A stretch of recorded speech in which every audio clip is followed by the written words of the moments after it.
Palm Bay, Brevard County, get ready for the 2024 candidate interviews. For the last 4 years, Palm Bay Live has been interviewing candidates for different offices. Palm Bay Live will continue this tradition of giving you, the resident, the opportunity to pose questions to the candidates starting this July. Our first set of interviews will start on July 11th.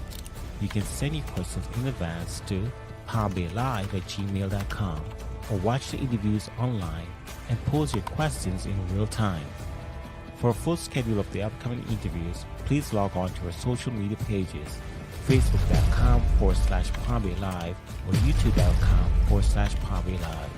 You can also watch at www.palmbaylive.com. See you there. Palm Bay, Brevard County, get ready for the 2024 candidate interviews. For the last 4 years, Palm Bay Live has been interviewing candidates for different offices. Palm Bay Live will continue this tradition of giving you, the resident, the opportunity to pose questions to the candidates starting this July. Our first set of interviews will start on July 11th.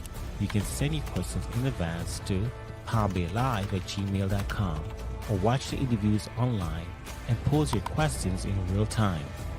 For a full schedule of the upcoming interviews, please log on to our social media pages, facebook.com/PalmBayLive or youtube.com/PalmBayLive. You can also watch at www.palmbaylive.com. See you there.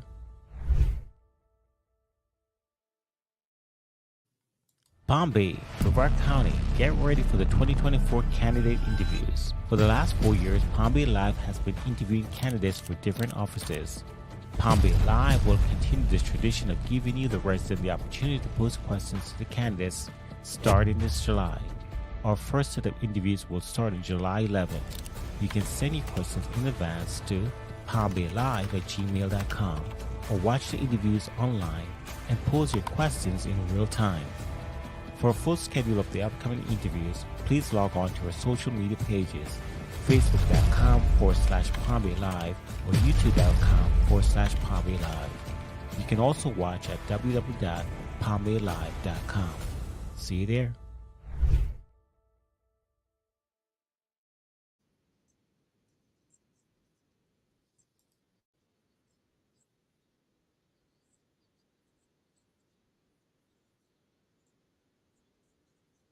There's a lot of information in the deck that I've provided that is also posted on our website.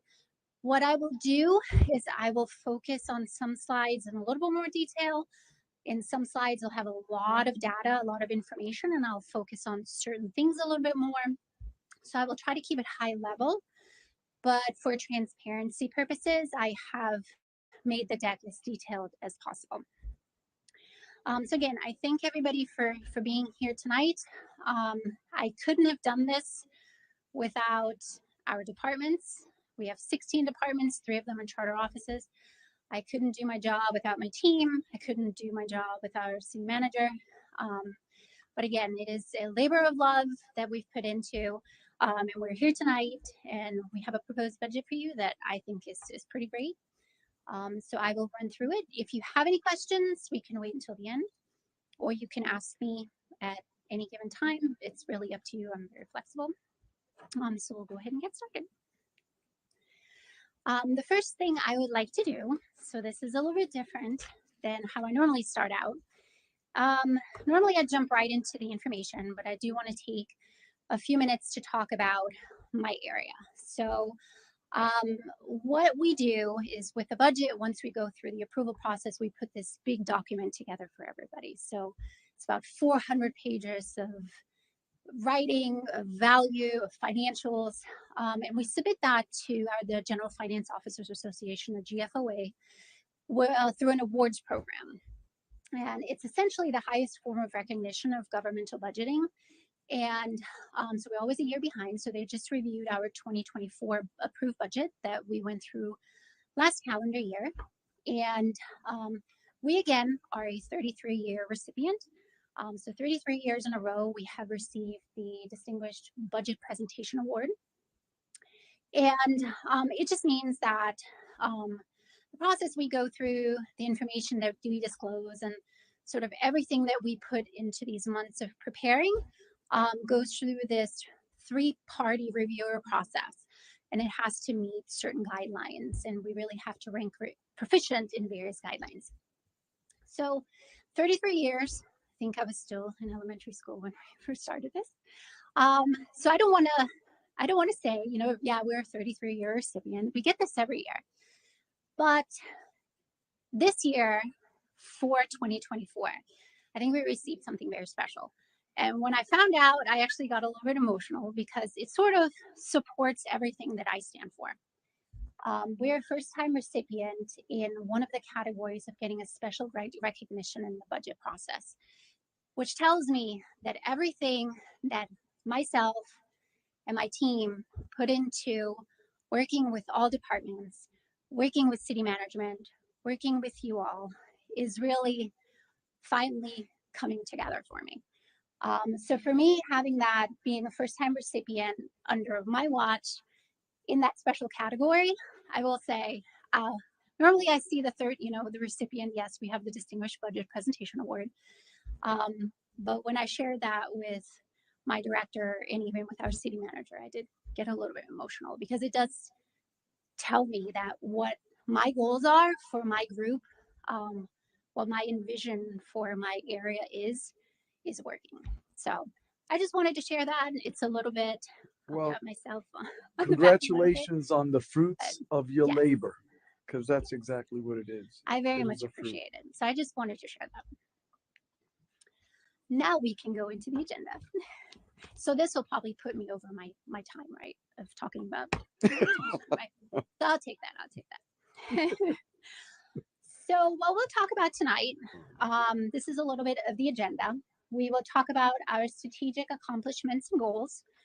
We'll heavily focus on the general fund. So the general fund primarily is revenue source, primarily funded through ad valorem taxation, which that's the biggest part of what we are here to do and what you as a city council are required to do by law is to set a millage rate.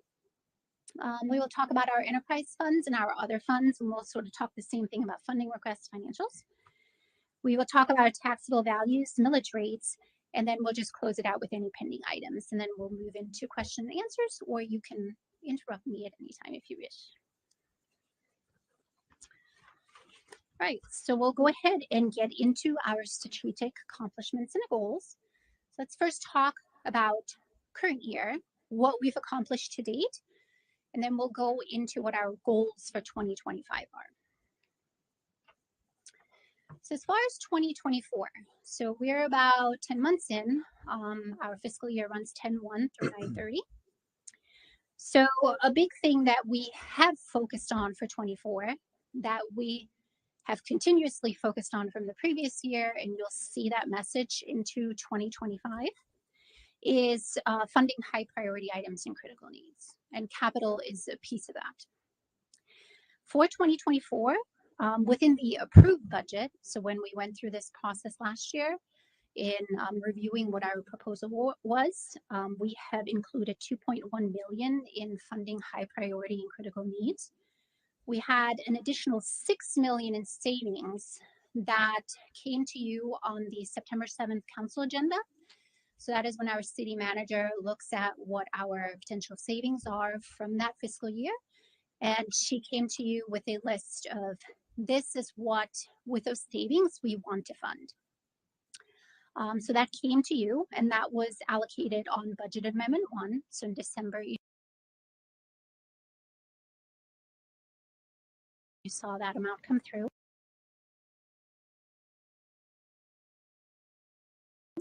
A large part of those were police vehicle replacements and fire and safety equipment, and those P25 radios that you'll continuously see for several years as a requirement of changing out. We funded capital investments, $4.2 million in the approved budget. Again, 95% of that is public safety. For anyone who doesn't know, public safety is fire and police. So 2 departments, sort of under that one umbrella. An additional $2.6 million to fire station number 7 construction, $1.4 million to P25 radio replacement and extraction tools for our fire department.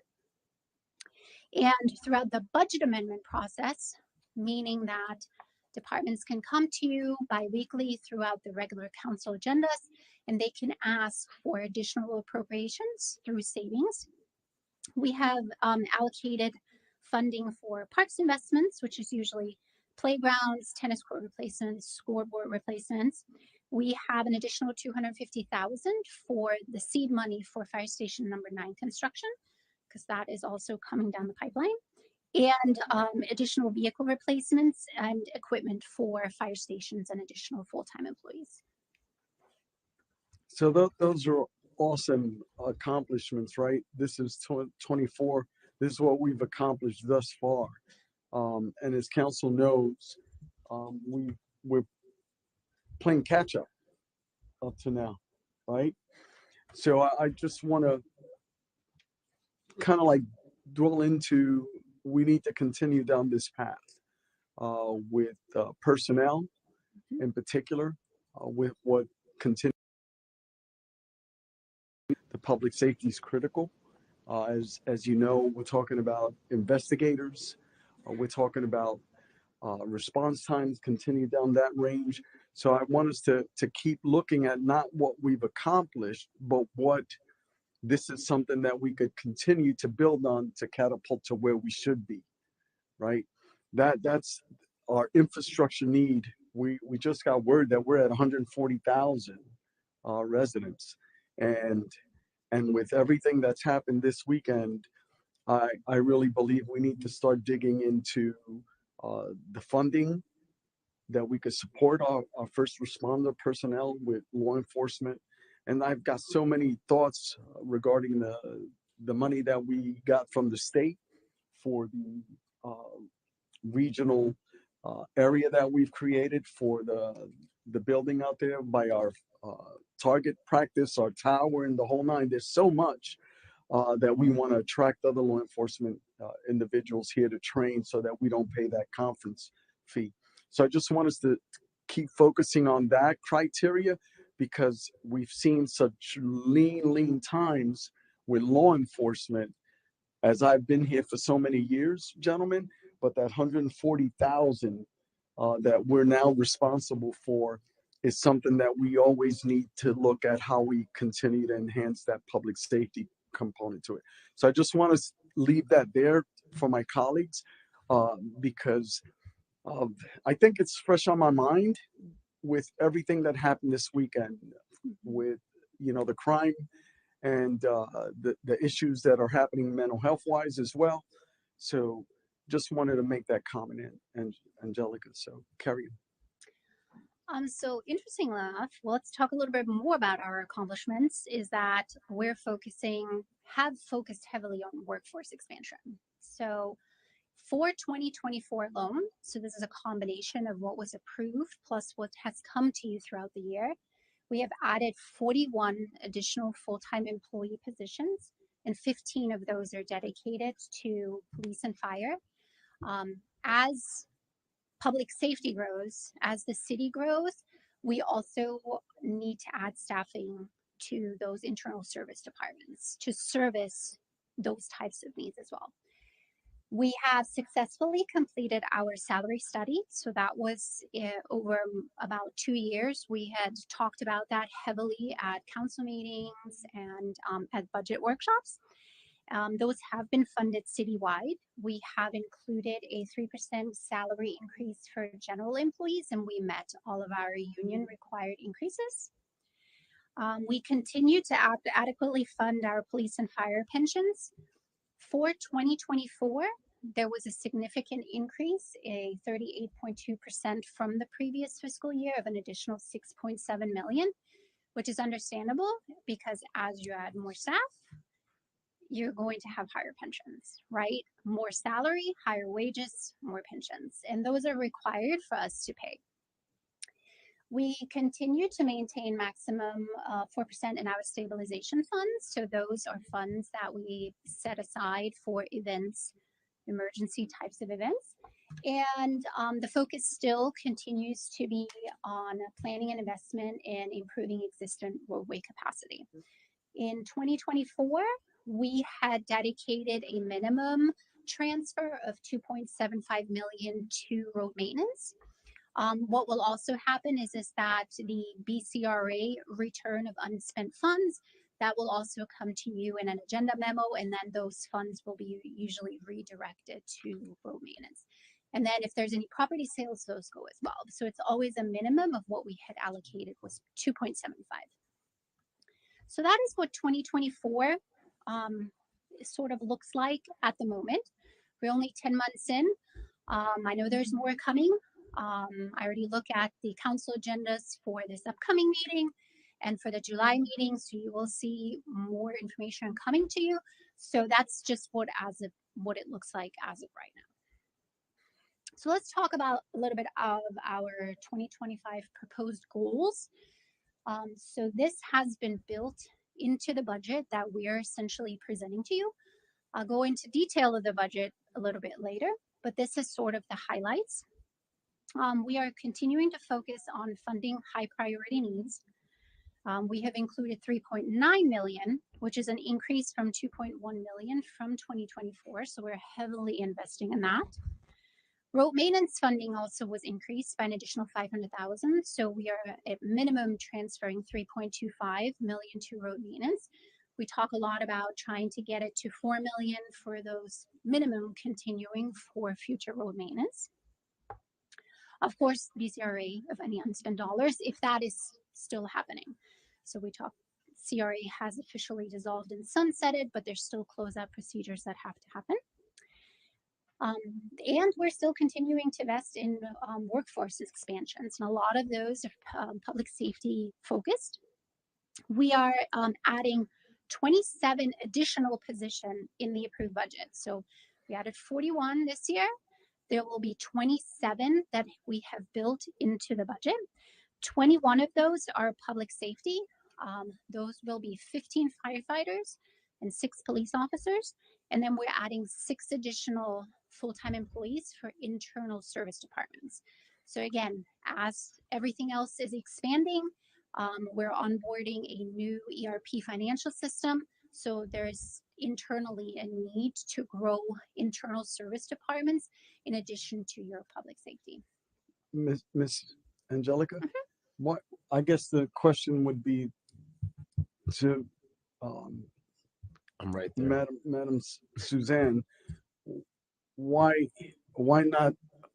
only 6 law enforcement officials out of the 27? Is that just something that a base and we're going to increase, or I'm building on the momentum that we've had already, and certainly just 6 officers, especially like I just said, with the challenges that we're facing. Yeah, that's why we're having the conversations tonight. Those are policy decisions ultimately. So there are things that we funded that are, high priority needs for the departments that we can look to dial back on to add more positions. So certainly we're open to that conversation, sir. Councilman Johnson, you were going to weigh in. I was going to ask the same question, and I was going to wait to the very end, but I'm sorry. No, you're good. You got me started. Because I'm looking back. The charter talks about we're prioritizing police and fire, which I know we are, but I'm looking back at 2024 accomplishments, and we had 41 additional FTEs. But out of the 41, 15 were just police and fire. So that's not even half, but police and fire take up half of the budget. So I'm right along the same wavelength with you, Mayor. So that's just something we'll continue the conversation. Carry on. I'm right with you. Yeah. Carry on, ma'am. Carry on. We have incorporated a 5% pay increase for general employees, and we are meeting our union contractual increases as well.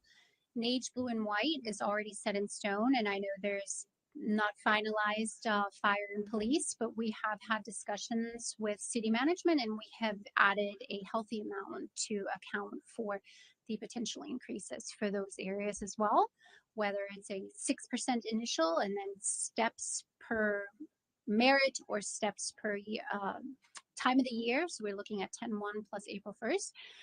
So we have put in a healthy amount for those potential increases as well. We're also heavily investing in certifications, training needs, and recognition programs. And I know Our mental health wellness is also part of that. So we have added additional funding for that as well, for specifically for the police department. Again, we're adequately funding our pension contribution obligations. And this time around, it is a $9.6 million increase of approximately 30%. So just think about the slide that I just talked about is the 30-some% increase that we already incurred this year for 2025 due to salary increases and due to those additional positions that has increased. And I project that to continue to increase with, especially with the new potential contract that will be put in place and with adding those additional staff. And again, maintaining our maximum stabilization of 4%, which is going to be roughly about 2 million. That will continue to increase because it's based on an operational budget of the general fund. So as your general fund operating increases, your stabilization will increase as well. So now I'm going to talk a little bit about fund balance. You hear the term fund balance come to you quite a bit. As those savings are asked for, usually that's where they come from, is fund balance. So just think of it as it's the bucket of unspent funds that are not allocated to a specific purchase. Sort of like your savings. And within the general fund, the departments that operate in the general fund are able to, through discussions with city management and priorities, are able to ask to utilize those funds and allocate them for a specific purchase. So I'll talk a little bit about those. There's a lot of data, but essentially what it tells us is our minimum fund balance requirement. So per our financial policy, we do have a minimum fund balance that we cannot go below. If we do, we essentially have to pay ourselves back. We have to put ourselves on a payment plan. Between 2020 and 2021, it has almost doubled, and that is because our financial policy was rewritten. We went from a 10% minimum to a 2-month operating minimum, and a 2-month operating minimum is usually 16.7%. It's what is usually like every year. So I always say, look at the 3 columns in the border that I kind of have, because what essentially tells us is our total fund balance, that what we close that year out of. You won't see 2024 because we're still in 2024. So we move through a audit process with our auditors and our accounting department. Our chief accountant essentially says, this is what 2023 looked like, and this is how we're starting the year. So our minimum fund balance requirement, as I said, is usually around 16.7% of about 15 million. And how we came into 2024 was with a total fund balance of $50.6 million, and 7.4 is committed and assigned. So that essentially means is that this is a set aside and we cannot touch it. It is used to pay open purchase orders, open projects, anything that we have committed to pay, we have to pay it. Whether that is that year or it rolls to the next year. Because a lot of times things aren't spent and it kind of rolls into the next fiscal year. So how we closed out 2023 is with a $43.2 million unassigned fund balance. So that is essentially 46.7%. So think we need 16, we have 46. So usually what happens is that in that month of September, that's when your city manager has come to you with a list of these are our needs. And that is essentially what I do is I take those needs, I figure out how much that would cost. And that is what we do. We use savings and we put those savings to an assigned expense. So that kind of tells us what we came into the fiscal year with, which is pretty healthy. And now what I'll show you is how we've done this fiscal year already. So I come into the fiscal year with that $43.2 million fund balance at that 46%. And then I do a hypothetical calculation every quarter, and I come to you in a budget amendment and I say, look, every 2 weeks, this is what departments have asked for. It's a big process, and I work with each department, and I essentially take all those unused funds and I assign them to purchases. So we are getting ready to, it's already in the process. You'll see it on this upcoming council agenda. But as of July 18th, is when we will present to you the ordinance to amend the budget for the third time this fiscal year. I do 4 amendments a year, and then I do kind of like a closeout. And then based on that, based on all the asks that we have appropriated, at that time, we have then reduced from the 46.7% to 33.8%. So that's essentially what we're saying, is that we have utilized approximately $12 million worth of asks of savings to fund high critical needs, high priority items. We do staffing. So as we go through that process. And this kind of supports Budget Amendment 1. We had a big ask, which is that 7.2 million, and 6 million of that was the big agenda that came to you in September 7th, where it was essentially a list of items, including about 38 police vehicles off the top of my head. So this will change. We have one more budget amendment coming. And then, like I said, as I do a closeout, but this helps us. Angelica, stand Sure. fast. I have a quick question for the undesignated fund balance for the ones for the requests that are staff. How is that sustainable if it's a one-time ask? So usually for the fiscal year, so as they're asking for it for the current year, we only appropriate a partial amount, right? So if someone comes to you for a staffing question, a staffing ask, looking at it just for the current year, we only appropriate for the remainder of the fiscal year. And then it is an understanding that that position will be picked up as part of your regular operating throughout the future years. It would have to be built in, right? So the impact for the current year may not be as high, because I do go through it with the departments and I go by pay period. If you have 4 pay periods left, you need to tell me how much this person would cost for the current year. But yes, that is an understanding between management and between the departments, that there is that continuous cost and subject to also COLA increases or contractual increases. So, yep.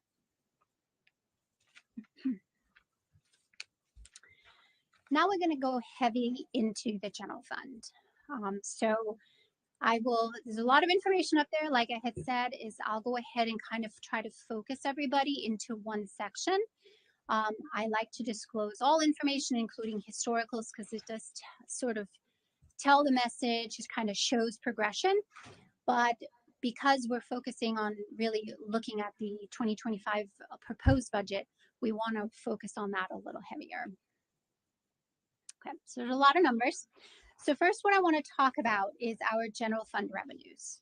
So what I present to you is usually a 5-year historical look. So you'll get 3 years worth of actuals.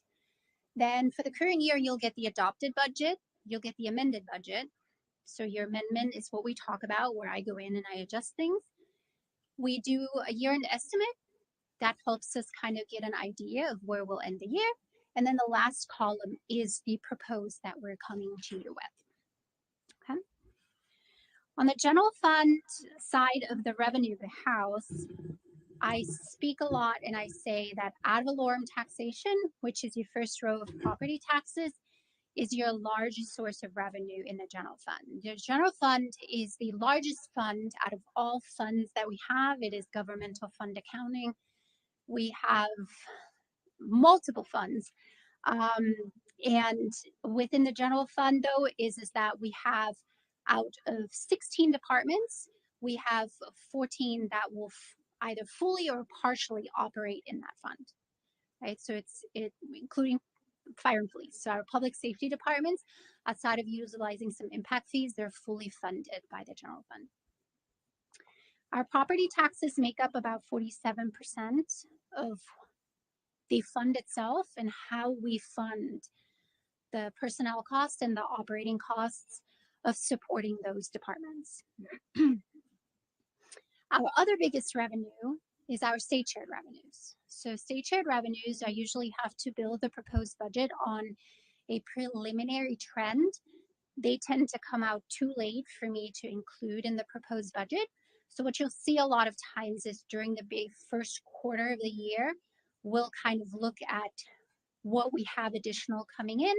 And then you'll see that as part of the ask a lot of times with when our city manager comes to you and says, these are the things that we want to use savings for. However, we have some additional revenue that can offset that. So usually that's what you'll see. So our state shared revenues make up about 23.5 million or 19% of the total fund. Still not high like property taxes, but it is a larger portion.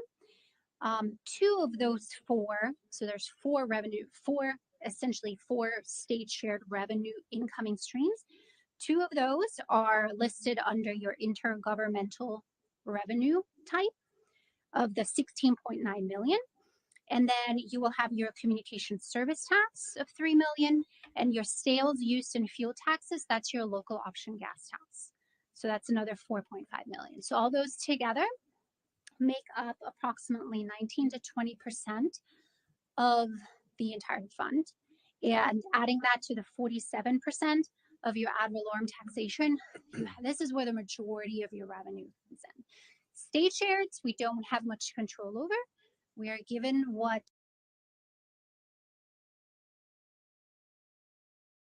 the year, but ad valorem taxation is directly related to the millage rates that we'll talk about in a little bit as far as our 3% cap, our rollback, and the options that we have. The other item that you'll see is transfers. So transfers is essentially a type of cash that comes into the general fund.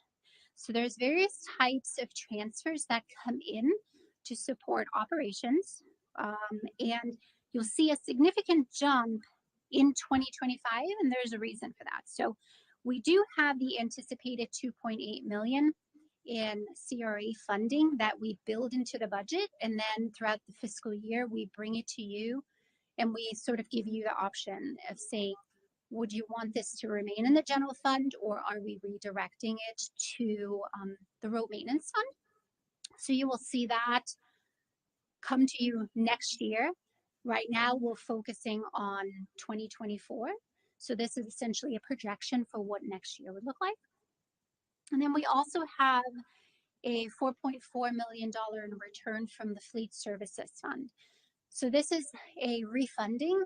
Essentially, what we have done is we have looked at the Fleet Services Fund, which is an internal service fund. What that means is you send money to that department or that division to support fleet service needs of the city. And while they have a minimum fund balance requirement, it's very low. It's essentially just supporting your staff for about a 60 to 90 day time frame. But anything over that, if it's not spent, it needs to go back where it came from. So we have worked with Public Works Department where I only see numbers, right? And when I see a high number, I said, okay, we got to figure out where's the money, why is it going there? Let's return it back. So it's not just the general fund, utilities is gaining, we have building fund is gaining, stormwater. So all those funds and departments that pay into that are actually getting a return next year. So that is why you'll see a significant increase. So this is not an increase that you're going to continue to see in 26. This is a one-time thing that we're using to fund the general fund. So as of now, our fiscal year 2025 projected revenues are roughly about $122.4 million. So that's what we're looking at based on what we've built the budget on. Then we'll look at the expenditure side. Setup is exactly the same. You'll see 3 years of actuals. You'll see the history of this year, and then you'll see the 2025 preliminary proposed budget. Again, this is out of 16 departments. It is 13 departments, 3 charter officers, but for me, it's the same as a department. 2 of them you will not see on here. So utilities, they're an enterprise fund. They're completely separate, and building as well. You will see Public Works. Public Works does operate various funds. You'll see them in stormwater, solid waste, fleet service. So this for Public Works is only the actual general fund administrative side of their daily work of their organization. again, the total expenditures of the 122.3 million will balance your revenues. So essentially, per Florida statute, I have a requirement to have my revenues equal my expenditures. So if we have $1 extra come in, I have to put that dollar somewhere. I know it sounds silly, but that's per statute I'm required to do. And Miss Angelica, Sure. where does the code enforcement fit in? Is that growth management? Yes, so code enforcement falls under growth management. The interesting thing about code enforcement, they also operate in your code nuisance fund. So they have a separate fund, is a special revenue fund where when certain code nuisance violations are billed and they come in, Okay. then those costs are allocated out of a different area, right? Their administrative type of work, their staff, so staff can't be paid through that fund, they will be housed under growth management. Thank you, ma'am. You're welcome. You'll see Parks and Recreation as an inactive department. It'll maybe fall off here within the next year or two, but just for balancing, I still have to disclose on that. But as we know, Parks is now under facilities, so you'll just see several zeros. Out of that, as many of you know, is our public safety departments of fire and police. They are the largest departments dollar-wise that are supported by the revenues in the general fund, and they make up approximately 54% of personnel operating capital costs that we are supporting in the fund. So it's about $65.5 million. A lot of departments or a lot of people ask about what general government is. General government is not a department. What general government is that it's managed by our finance department. It is essentially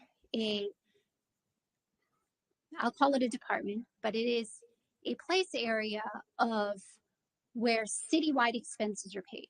We have general liability for the general fund. We have our insurances. So we have several costs that are housed in this general government department type of designation. So that is a large area, about $17.3 million. And this is where we also see those transfers. So we have transfer going to road maintenance of 3.25 million. We have transfers for our debt service.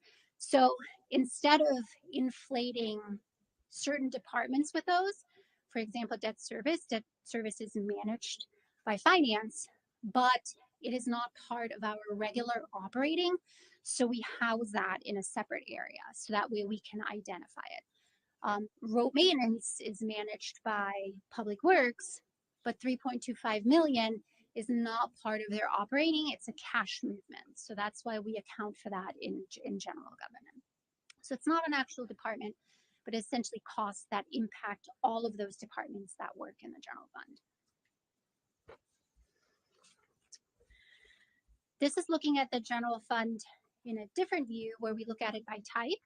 This is nice to see. So we look at personnel operating capital, we look at our debt service, and then we break it down into the transfers. So debt service transfers, that's that general department that we're talking about.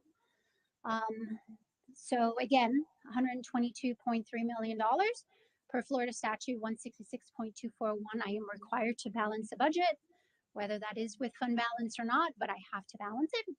So as you see, our personnel costs make up 72% of the total of roughly about $88 million.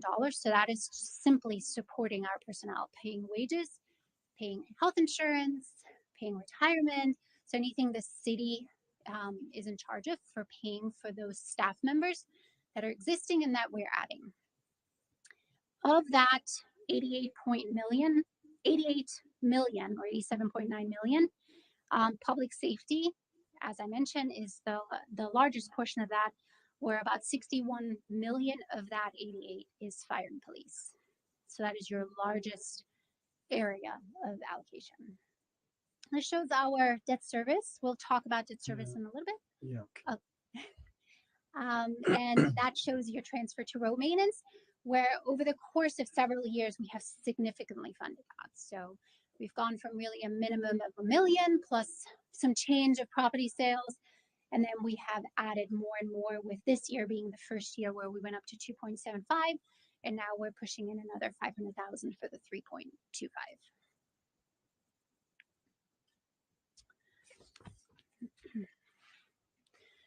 So let's look at 2023 actuals. So this is something that I look at. I'm gonna touch on Oh, the go debt ahead. service Sure. a little more. Um, Or you it's one are of the you going back? slides. Okay, Do you want? Yeah, or I can. carry on. Yeah, You're, it's one of the slides, so all right, you'll see. I'll go carry through on it. then. Sure. All right. So 2023 actuals is something that I look at because it helps me kind of gauge where we're coming into this year with. So from my perspective, I plan your budget for next year. I look at this year, I make all these adjustments, I monitor. I have to look at last year's actuals to project how we're coming into this year with, because there's always a lag. So just because we adopt a budget in September come 10/1, from an accounting side, there's always a lag in a closeout where sometimes it's not until the early calendar year that we truly know numbers.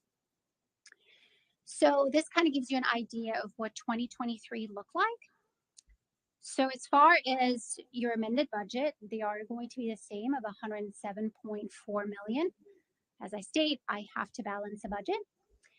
Actuals for the revenue side came in at 104.6. So while it does show a deficit of 2.7 million, it's a little bit deceiving because remember, we come to you and state we want to use savings, right? So we come to you and say we have these millions of dollars in savings, undesignated, unassigned, and we need to put them towards something.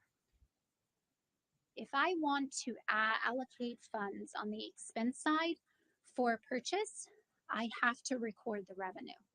So essentially, and that's showed in your amended budget. So I pulled the numbers. So in 2023, we actually went back and we allocated $12.2 million of savings through the process we kind of do. We come to you in September and we say this is where we're at. So we take these savings and we allocate them to expense. Well, I have to record that revenue. So essentially, we allocated 12.2 million in savings. So when you're saying that we have a $2.7 million in deficit, it's actually inaccurate because 12.2 million minus the 2.7, we're looking at roughly between $9 or $10 million in a surplus. So that is how I look at things. I disclose this because when people look at the numbers, that's what they think. Well, we're in deficit by 2.7.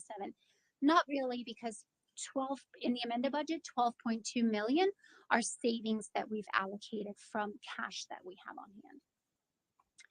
On the expenditure side, it's the same thing. I look at the amended budget of the 107.4. That includes all those savings that we've allocated for purchases. And actuals that were spent are approximately 91.8 million. So we're actually saving $15.6 million. Now, that doesn't mean that $15.6 million is what you're going to come into the year with.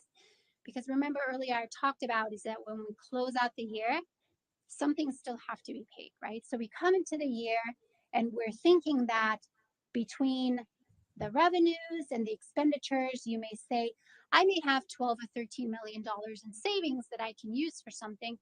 Not so much the case, because we still have to go through the process of knowing what's assigned and what's unassigned. So when we're looking at operating and capital, those are the two categories where you have potential future commitments. You have purchase orders that still have to be paid. You have projects that are allocated, or any type of purchase, essentially, whether it's capital or operating, where hypothetically you want to buy a vehicle, right? So you issue a purchase order in the month of July, but you know how vehicle, there's a lag, and that may not come until the month of December, which is 2 different fiscal years. So that's what our accounting department does. So they essentially go through that, and then they take that $12, $13 million in savings, and they say, okay, out of that, this is what you can use because you haven't allocated it, or this is what you can't use because we have to pay future bills. So that's essentially what I look at. So of that 13.4 million in operating and capital expenditure savings, because I'm not looking at personnel. Personnel is you get it allocated, so use it or lose it, right? So you either pay someone or you don't. Nothing is going to roll to the next year. 12.5 million is actually going to be was rolled into 2024 for future payments. Now, there's times when we close out purchase orders and we don't actually pay. Projects don't come to fruition, or there may be savings. So there's a lot of gray area that we still have to look at. So it's not saying that 12.5 million we have to spend. Initially, we allocate it and we sign it, but then, okay, as the year goes on, you'll have additional savings that you may have from that allocation. And again, of the 2.1 million in personnel service savings, the police department actually accounted for roughly about 70% of that, which is true, right? When you're staffing a position, it takes them time to staff those. And with those vacancies and with the turnover, that's just where we end up seeing those savings the most, is in the police So department. it is mostly vacancies as they That's what transition out. that's what your salary savings would be, right? Thank you, ma'am. Certain things we have to pay. So when we look at about workers' compensation costs, or when we look at health insurance allocations, those get paid no matter if a person is in the position or not. That's when I look at that fund and I like a year later and I go back to HR and I say, hey, your health insurance fund is very healthy. Like, we need to send some of that back, right? Because we've overfunded it. But as far as salaries and retirements and those types of costs, if there's no position in that particular vacancy, or if it's vacant, the city never pays it. So the budget is there, but you just never pay against it, and that's where those savings incur.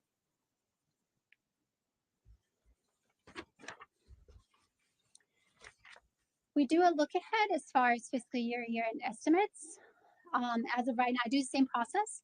Look at the amended budget, look at what departments are kind of telling me their year-end estimates are. This is as of a few months ago, 2-3 months ago. So again, their estimates, things could change. We're looking at about $8.4 million in a surplus. I think of those as estimates. It's difficult, especially when you have budget amendments happening. There's additional costs, additional projects being created. So it's really it's a look at a one-time scenario, but it does help, right? So if I pull up these numbers and I see a deficit, I want to definitely ask some questions. You know, I look at the numbers a little bit more closely and I start asking questions. We're anticipating about 2.5 million in a revenue above what's budgeted, so that's a surplus, and $5.9 million in savings because they're below what we've allocated. 2024 highlights will sort of tie back what I've already talked about, so I don't want to belabor them too much. We definitely, one thing I haven't mentioned is that we have had an increase in state shared revenues exceeding what the budget estimates are. That's what I was saying, is they come in very late. So I do try to be, I try to be a little bit more conservative, but for the fiscal year 24 at a 96% collection, that means we never really budget for everything coming in. We're looking at roughly about $1 million of extra dollars that come in, and then those, we already have those conversation about what, if we have additional coming in, what can we add it to? Then again, we talked about savings allocations, personal capital, high priority needs. We talked about the fire stations already. We talked about workforce expansion. So that's sort of where fiscal year 24 currently, as we stand right now, what we're looking at. Fiscal year 25 proposed budget. As I mentioned, per Florida Statute 166.241, I am required to balance a budget, and we have historically done that without the use of those savings. So essentially, what we generate is what we allocate. So if we have savings, those are done through the official process of coming to you with a list, and then we leave it up to City Council to officially make those decisions. We are basing our budget on a property millage rate of the 3% cap, including new construction, and I'll give you those rates in just a little bit. We're looking at a preliminary overall average increase of 4% in state shared revenues. Again, my expectations is that they will be higher just based on population growth and all of that. Salary increases we had already talked about is 5%, and the anticipated contractual amounts. We're looking at a 5% anticipated increase in health insurance. Police and fire pensions, we talked about those. Mandatory costs have an increase of roughly 30%, 3.25 million in transfer to roads, and we are meeting all of our general fund annual debt service requirements. And here's your debt service requirements. So I know I talked about it's 6.2 million for the general fund. You will see also some transportation impact fee funded type of debt service requirements. So that total is 7.2 million. But for the general funds, the fund side, we're focusing on that 6.2 million. We have had one debt service requirement drop off. So that is the capital lease purchase for the 18 patrol vehicles. So as you see, we have a payment this year. However, as of March 1st, that was the last payment. So that has come off the books for 2025. And then you will have one other one come off in 2025. So we're required to make the payment. That would be for your taxable special obligation bonds, the Series 213. So as you see, that last payment is due 10/1/2024. And I know you say, oh, it's a date, right? Because that's our official, the first day of our fiscal year, but that is a requirement that we have to budget. So you will see that next year when I do the presentation, you'll see that payment drop off as well. So there will be some, unless other debt is incurred, there will be some savings next year when we go through this process. Mayor Medina, is there any questions Yeah, you so had? Or? I noticed that answers my question on the drop-offs, but now for fiscal year 25, that increases. Actually, well, it doesn't. So in fiscal year 24, it's 6.37, and in fiscal year 25 is 6.24. So there's a slight decrease in the actual requirement of what we have to pay. And the capital lease for the 18 patrol vehicles is really a minimal amount of the entire thing. And usually by the time you get to your last payments, you're paying the majority of this because me principal. So Okay, I had seen where it appeared to increase. I might have looked at a different line item. But let's see. so it goes debt services, I think, I'm not sure the page, general fund expenditures. Oh, It says 2024, 5.758, and then fiscal year preliminary proposed budget, 6.2. So I would have to look, which slide are you looking at? The general fund expenditures with debt services. So that was my question. How does, if we got those rolling off, how's it climbing back up again the following? So I would have to look proposed? into the details. However, so I wouldn't necessarily look at the year-end estimates too much, but for 2024, Yeah, we had budgeted 6.4 million, right. and then it's going down to 6.2. Well, it looks, the page I'm looking at says it goes from 6.4, right? Down to 5.7 So year end. that's the year-end That's the, estimate. and you explain that. Yeah. But then the next column goes to the preliminary proposed, and it jumps up to 6.2. So I was just wondering how that debt service is climbing up there. So I would have to look at the year-end estimates Okay. but the year-end estimate is just an estimated payment as of the end of the year. I would really look at your approved or amended budget versus the proposed. Yes, ma'am. I see that. Yeah. My So- question was, why is it climbing up? That's all. But you have to look at it. You've already said that. It goes from 5.758, right? And then the next column for preliminary proposed, which was my question, why is it going to 6.2 when it's jumping off the rolls? So I would have to look at the entries for the Okay. 5.75 because that could be an error as far as the entries of it. Okay. The year-end estimates are essentially just a projection of what would be paid by the end of the year. My expectation would be, unless there has been a change of some sort, which I don't believe there has, that my expectation is that 6.4 would be paid. So I would look, I'll work with that group to see what, I don't handle the debt service. So for me, Okay. I would have to look No details worries, into man. what I they answer. just, So it- technically, it's not, because we've allocated 6.4 to pay.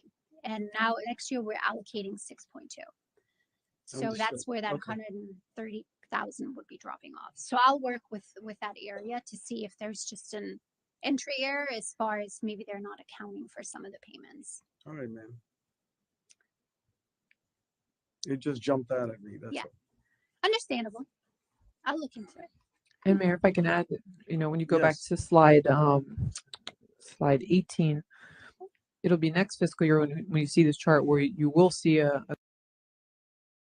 In the debt in the debt, service. because that's the year where we have the ones at the top of the list on slide 18, Yeah. where the final payments are happening, October 1, 24, and then 25. You see those first three lines. I do. Yeah. So do. you'll see that greater. So this, we don't expect a significant drop in what we're paying this fiscal year. I'm not aware of anything that we've done any kind of like significant refinancing or anything. We look at that from time to time, see if it's possible to pay things off early, and save some money.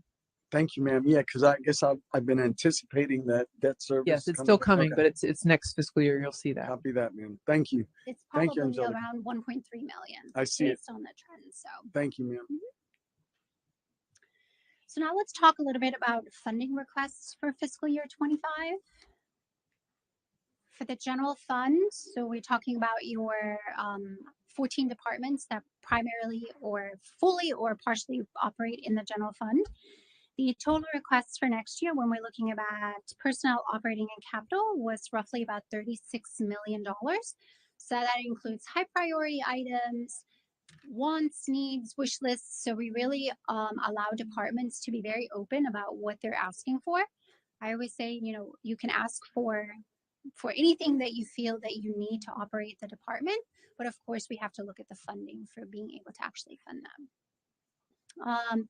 Of that 30, more than half is your capital. So when we're looking at capital, it's approximately 19.1 million of those total asks.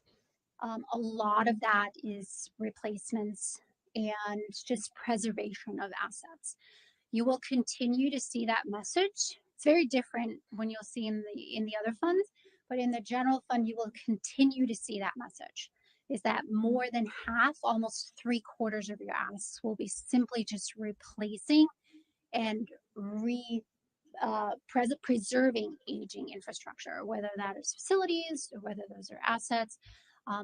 I have an anticipation that that trend will continue. Of that 35.9 or 36 million, 30.1 million is unfunded. So we're actually able to add only 5.8 million of those asks into the budget. The next slide will go into detail about that. 4.8 million of the total asks are high priority requests. And of that, 3.3 million are your public safety departments. So fire and police really came together. Fire especially, you'll see that they really had a list of this is what we need in order to operate. So again, we have 36 million. And again, as the message similar to last year when I presented, more than half will be capital, and then the majority of that is simply just replacing what we have or refurbishing and being able to maintain. Here's your 5.78 million that was actually funded out of that $39 million ask.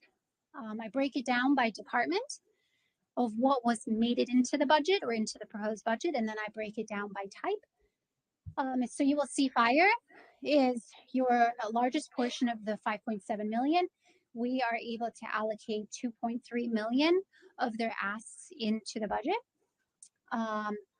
Collectively, it's a good spread between personnel and operating. We have some capital going in, but it sort of supports that message that we have just increasing costs. We have contractual increases, and we are expanding our workforce, right? So you see that message as you see sort of that heavy balance of funding those two types. That includes, as we talked about, 27 FTE positions between fire, police, parks and facilities, public works, and finance. We always have contractual increases, so FPL comes, you have to pay. We have traffic and railroad, cleaning, mowing contracts, those types of things. We have equipment maintenance and uniform bunker gear replacement, which those are things you have to replace, right? They have a date of when they technically are no longer serviceable, when things should no longer be worn, and maintenance on equipment that has to be done. So those are those high priority things that we put into the budget. And then, like I mentioned, we are funding additional counseling services as well. So that was a high priority. P25 radio replacements, that's something that's been on the books for some time. They're required to be swapped out. We have our fire safety equipment and police evidence storage solution. So they have a freezer that they're required to keep things in.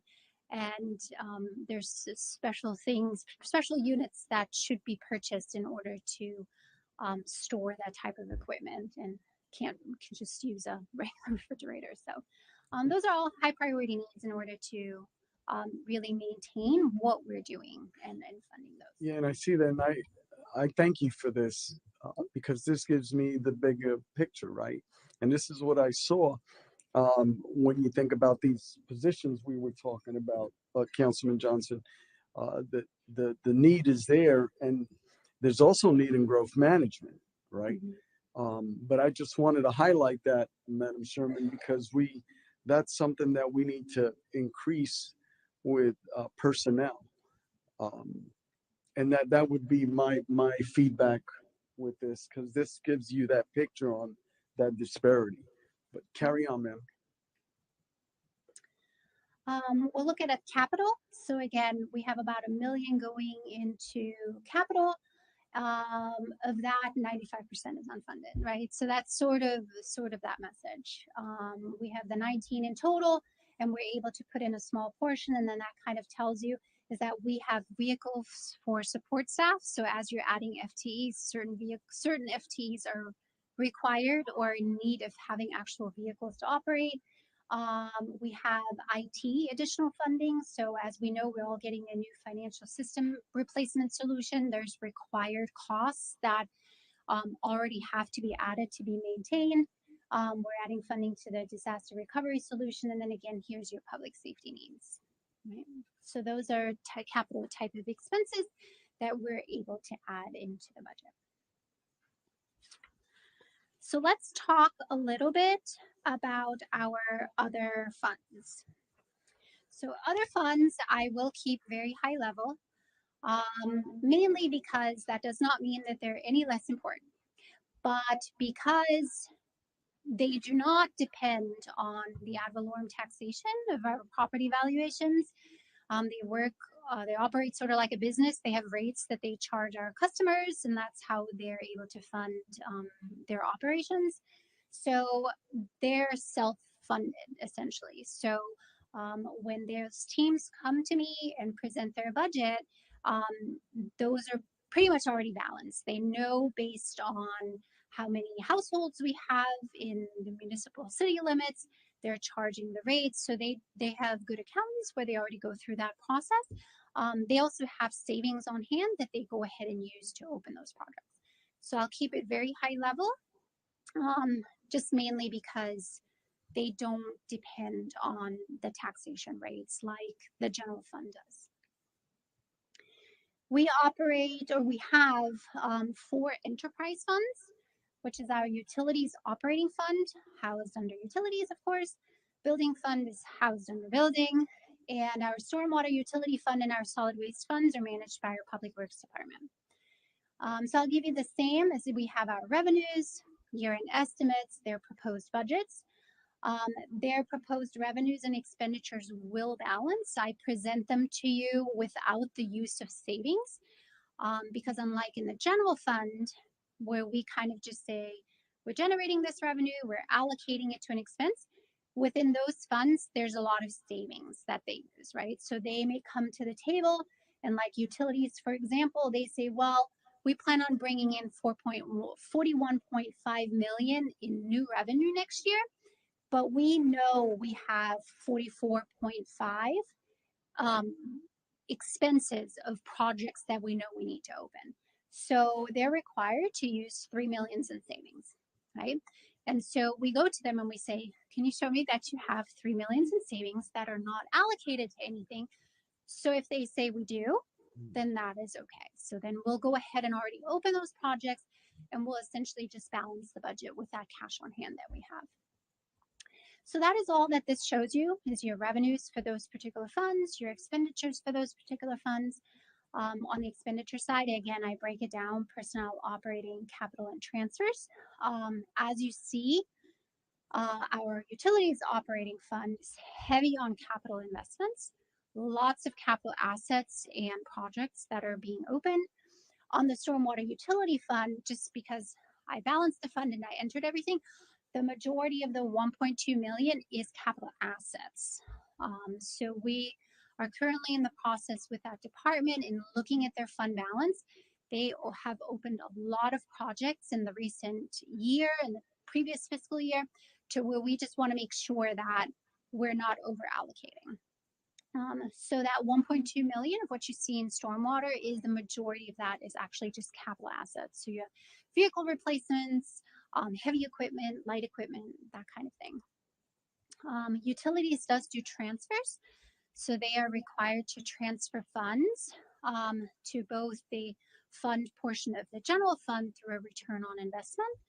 And they also transfer funds to their own capital funds where large projects are opened up. So you'll see that in a little bit, where that operating fund essentially contributes additional funds to other capital projects. So this is where you're going to see a lot of the wastewater and water plant rehabs. So those are not accounted for under utilities operating, but they're essentially in their own funds. It's just that fund accounting we're talking about. Let's talk a little bit about their funding requests. So collectively, between all of those 4 major funds that we had, we are looking at 82 or 81.6 million in total funding requests. 9% is capital, and that is the message, and that's going to happen every single year. A small portion of 1%, or about $1 million, is personnel. They do add staffing, and then about 4.8 million, or about 6%, is operating.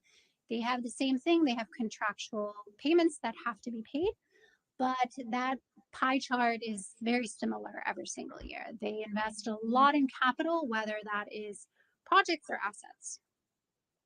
On the capital side, so when we break down that 75.6 million, the largest portion is your utilities other funds, which is the capital. We'll break that down in a little bit, but it's essentially your wastewater. So we have our South Regional Water Reclamation Facility and our North Regional Reverse Osmosis Plant expansion, right? So think about rehabs, expansion of those facilities. They have to be paid, and those are housed in their own fund for capital purposes and for reporting purposes. So out of that 75 million in asks, utilities will be your largest, where 75% of that is for those projects of expanding those plants or rehabbing, refurbishing. As far as when I look at what types, whether it's a preservation, a replacement, or a new addition, you won't have a whole lot of health and safety. While you may think it's a health and safety, fire and police is a lot of health and safety, where in those areas, it's a good mix. We're adding and expanding, but we're also rehabbing, right? So it's sort of a split 50-50 between category 2 and 3 on the capital side. Of that 82 million, we're going to talk about what we funded. So I will say, usually what we do is that if you ask for it, we're able to fund it. As long as you can come to the table and tell us that you have savings, that you're able to fund it, then we do that. However, this year, because we do have that ongoing work with our Public Works Department, where we're looking at their fund balance, we chose to hold off on opening new stormwater projects and only looking at their capital assets. So that difference of about 5 million, that's the projects, right? So they asked for the projects, but after some questions that I had, we just want to make sure that we're diving and we're not over allocating, because again, as you're opening projects throughout the year, they're open but nothing has been paid yet. So we want to make sure that there's enough cash to go into next year with doing that reconciliation. So utilities operating, again, your largest, I mean, not your utilities, other funds and capital will be your largest portion of the 57 million. And then we've kind of broken it down. Building, I will tell you, is that there's always a minimal ask of what they need. Usually during the year, they'll come to you as far as capital assets, a lot of vehicles, but because of the building e-construction, they really don't have that need for expansion and building new facilities. So really everything that they sort of bring in, not everything, but the majority of what they bring in goes towards supporting their personnel and their operating expenses. The other one we look at is, again, stormwater utilities will be a little bit lower compared to last year. And the reason why is because we haven't opened those projects. And solid waste fund, that is where your Republic Service contract is housed. And that is increasing by 2.7 million, mainly because as the year closes out, as you have more residential coming on the books, you have more garbage cans, of course, those invoices continue to increase. So that's pretty natural that you're going to have to pay those Republic Service increases. On that side of the house, the funding highlights will be 11 FTE positions. We're looking at customer service, foremen, heavy equipment operators, and utility technicians. Again, your operational increases are going to be due to, costs, bills that you have to pay. We've almost accomplished 100% funding of capital investments. We're at 94%. And again, it's like I mentioned, it's stormwater and utility we're holding off. And same as I mentioned earlier, we continue investments in a water and wastewater facility construction rehab. So 33 million is dedicated to the South Regional Water Reclamation Facility expansion and the North Regional reverse osmosis plant rehab. So they're heavily in, we've opened projects and those are planned to move forward as on their capital plan. Now let's get, I should say, in the meat and the potatoes, but it feels like we've already done that. So now we'll talk about taxable values and millage rates. So this is really the decisioning that happens in this portion of the presentation will directly tie to your property tax valuations in the general fund. I'll give you a 10-year history.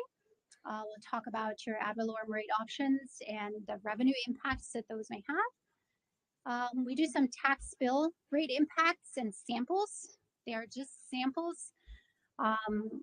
We can't take everybody's tax bill and do a mock-up, but we do try to at least paint a picture. Let's talk about your GO bond debt millage rate. So that's a big one we need to talk about. And then we always give you the dollar split. I know everyone loves to see the dollar split, so I'll continue to include that. These are our taxable valuations. It's a 10-year history. So these are as of fiscal year. I label it, it's 2024, but it's really as of December 31st, 2023. So come the closeout of last calendar year, that's what we work with. It's a pretty easy formula. We take our current year adjusted taxable value. We add our current year new taxable value. That's what we call our new construction. And that gives our current year gross taxable value, right? So it's really super easy. We add the both together.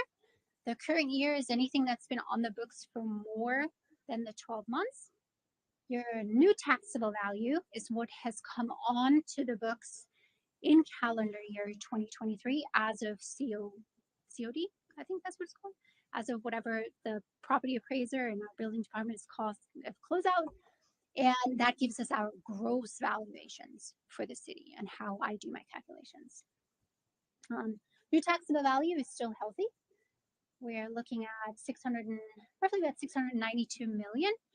I will say it has, if you're looking at the percentages, has slowed down a little bit. You may say, yes, it is still a healthy amount, but just looking at the past 2-3 years, there's a little bit of a slowdown, right? So not painting a picture, but that's just for disclosure purposes, that it's still a healthy amount, but we have seen a little bit of a slower addition of what is coming on the books, just from my side of things. This is a big chart. Essentially what it shows us is a 20-year history of our valuations, our gross taxable value, what we're able to generate on that gross taxable value against our rates that we set. For the rates, I kind of give you a 10-year history. In 2018, the 3% cap has been implemented. So essentially caps us in generating more than a 3% increase in revenue on existing taxable value, not new construction, but anything that's been on the books for more than 12 months. So that gives you a comparison. The big line that kind of slopes up and then it goes down, that tells you that dip in valuations. This is when our property values significantly declined. So that kind of bottomed out in 2013. And then we've steadily increased. And then with that sort of spike in the last 3-4 years is where you see that heavier incline of what our property valuations are. As far as the, like a little, like the dipper or something, where we're looking at the millage rates, is the gray line is our adopted rate, and then the orange line is our 3% cap rate. So you see sort of as it was implemented, the 3% cap, those first 2 years, we did exceed it. Then we kind of met it for about 2-3 years. Then we did an exceeding in 2023. And then for 2024, we are under the 3% cap. And then again, for 25, we are proposing the budget meeting your 3% cap requirement.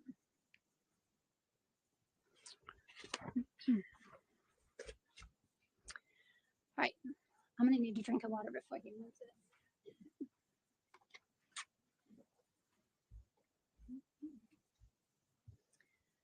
All right.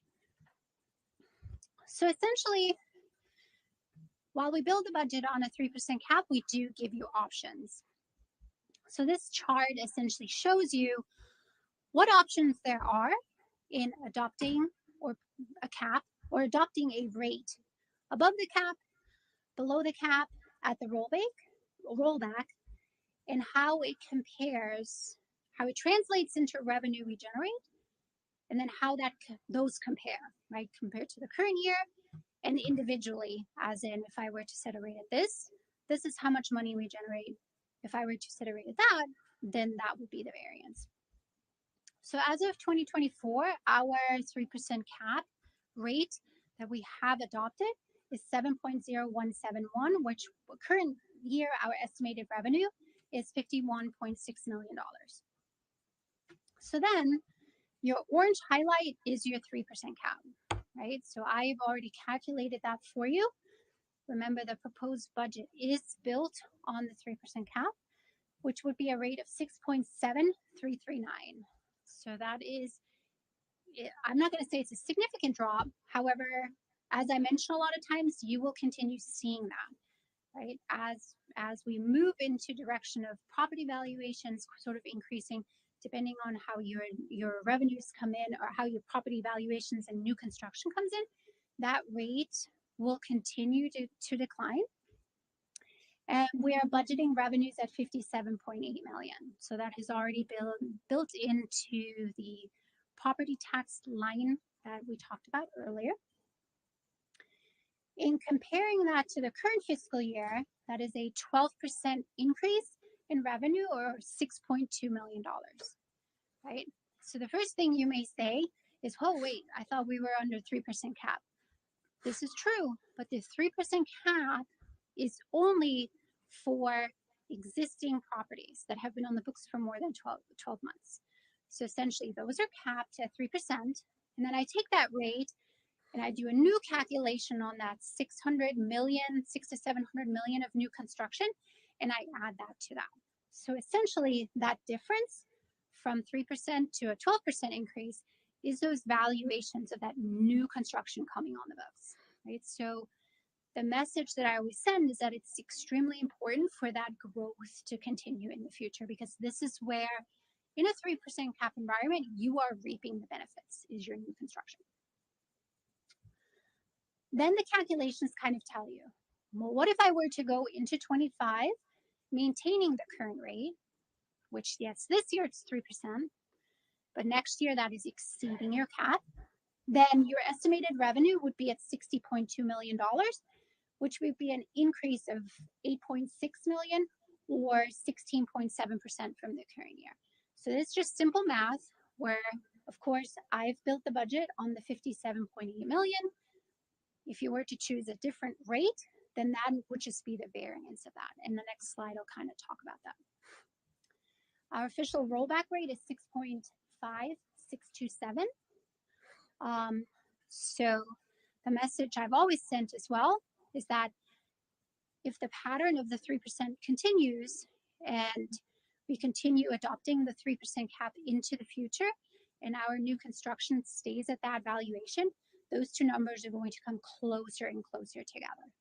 It's minimal, so I've calculated that in 24, the difference was 0.1988, and for 25, that difference is 0.1712.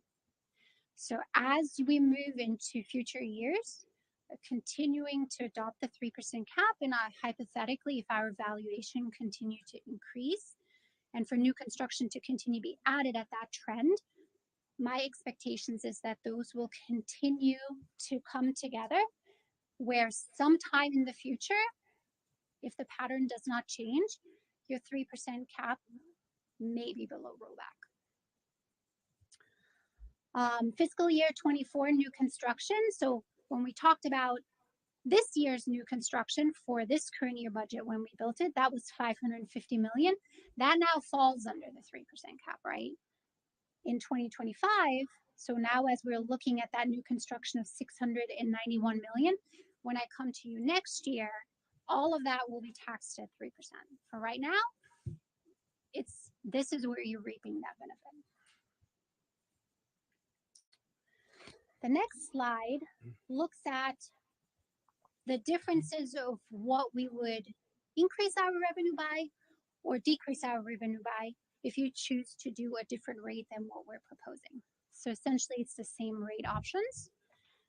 Increase in revenue, that's what we talked about in the previous slide. So as of now, our increase is 6.2 million above what we're making from the current year. So that would be for 2025.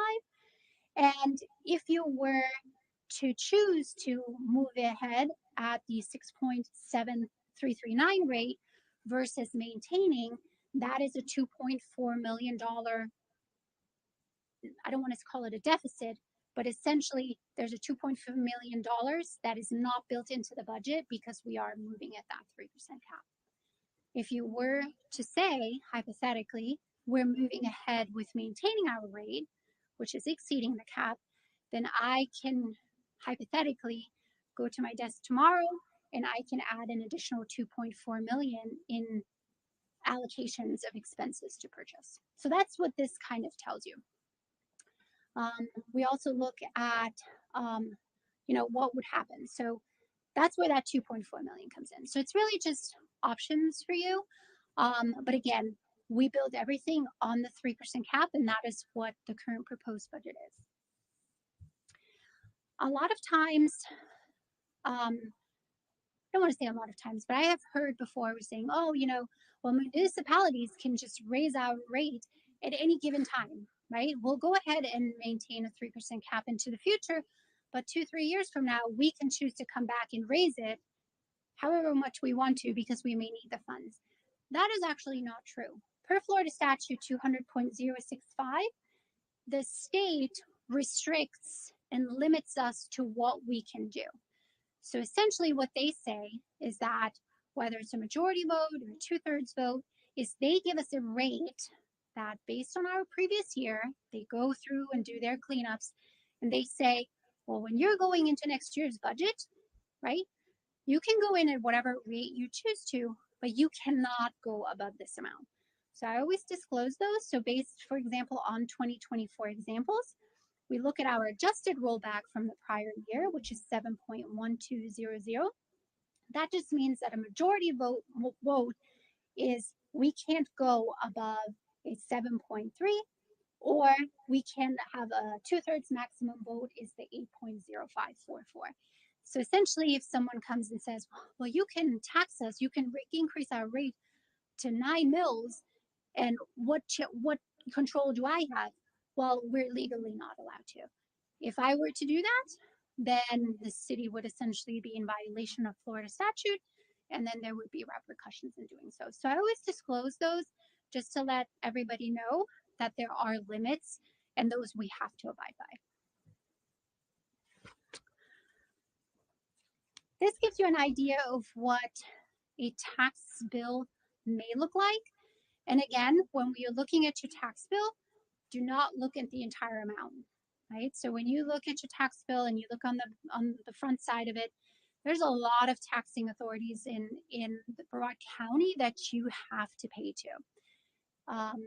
So you only want to focus on, we have two, which we have our regular operating, and we have our GO bonds, our debt service, which is in a separate slide. So it's completely separate from this. You also want to look at, the big thing is, we know our property values are increasing, so our market value is going up. I know everybody who's a property owner is seeing that. Your market value on your home is going up, but that's not what you're being taxed on, right? You are taxed on, when you look at your actual bill, where you can go to the Brevard County Property Appraiser's site, and you can go to Property Search and pull up your account. You actually want to look at your taxable value non-school amount, right? Don't go by your market value, because there are so many exemptions. Save Your Homes, which we'll talk about, your standard 25,000 times 2, so your $50,000 tax exemption. You really have that taxable value. It's like an assessed value that you are being taxed on. So sometimes when I put property valuation amounts, I put a range between 10,000 and 200,000. That is actually not unrealistic. I know you may come and say, well, my home is worth, my market value is 300,000. That's not what you're being taxed on. You have to understand what you're being taxed on. So this gives you a comparison of, hypothetically, what a property owner is paying this year at the adopted rate. And then I show you, well, if we were to go to rollback. So rollback means essentially that we are generating the same type of revenue. We're just spreading it out more, right? So essentially think of it as you're taking in 3 million and you're spreading it out amongst 10 assets. Next year, you're taking in 3 million, but you're spreading it at amount 20 assets. That amount per asset is smaller because you are only bringing in that same amount. That's what a rollback rate essentially does. We show you a 3% cap rate, which that's what it's built on. And then we say, hypothetically, if you want to maintain current, this is what you would pay. So if we're looking at a property valuation of 100,000, which again is not unrealistic in the municipality in Palm Bay, that current year, the homeowner, the property owner, hypothetically is paying $701.71 based on what was adopted. If we were to go to rollback and your valuation of the asset of the home does not change, remember, market value will go up, but you are limited of what you're being taxed on. So let's say it stays the same, then your tax portion to the city of Palm Bay would reduce to $656.27. If we move into the new fiscal year with the rate that we are proposing, there would still be a reduction from that $701 to $673.39, right? Because remember, we are under a cap environment, meaning that we can only take in so much, but we're adding more properties to our valuation. So we have to spread that out. If we were to maintain the same rate and your property valuations don't change, your tax bill should technically not go up. And then I compare that to what that translates into our ad valorem taxation. So as you see, I want to compare fiscal year 24 adopted, comparing to the 3% cap, because that's really what the budget is built on. So that's $701.71 for that 100,000 property valuation. This year is generating 51.6 million. But moving into next fiscal year, under that 3% cap rate, that tax bill would reduce to $673, but it still would increase our ad valorem taxation revenue that we're generating. Because the idea in that tax environment is that you're capping taxes, but you're essentially still generating more revenue because you're adding more assets to your valuations. Hypothetical breakdown of what a tax bill would look like. Everyone's tax bill is different. If I could take everyone's tax bill and do that, that would take a lot of time. But so it just depends on how long you've been in your home, you know, when you came into the home as far as what your valuations are. But this sort of just sends the message that when someone receives a tax bill, that tax bill does not all come to the city of Palm Bay. It generally, we're looking about a third of what you're actually paying on taxes is funneled to the city of Palm Bay. Your largest will always or has always been the school district. So the school board, and I do believe they just added a new one with those salary increases for employees. So I did see, I think that was added. So there's a mill, or it's a certain mill. I don't know if it's a mill or if it's a tenth of a mill. I have to look at it, where they're adding additional taxation to your bill. So if you're have a tax bill of $1,500, that $1,500 does not come to us. It's only a third, possibly a portion of that is actually directed to fund everything that we talked about in the general fund. That does include your municipal services, which is our operating, and then our voted debt millage for the GO bonds, which I'll talk about in a second.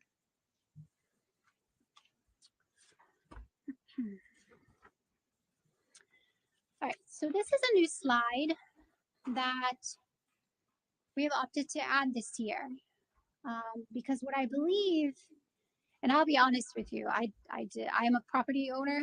I did not know I had this, and I work in this. It wasn't until someone mentioned it to me. It's like, oh, you have Save Your Homes. It was a few years ago, and I said, don't, you know, moved here from out of state, purchased a few years ago. I said, I don't know what Save Your Homes is. Can you explain it to me? So Save Your Homes is a tax exemption that residential properties in the state of Florida receive. So it is per Florida statute 193.155.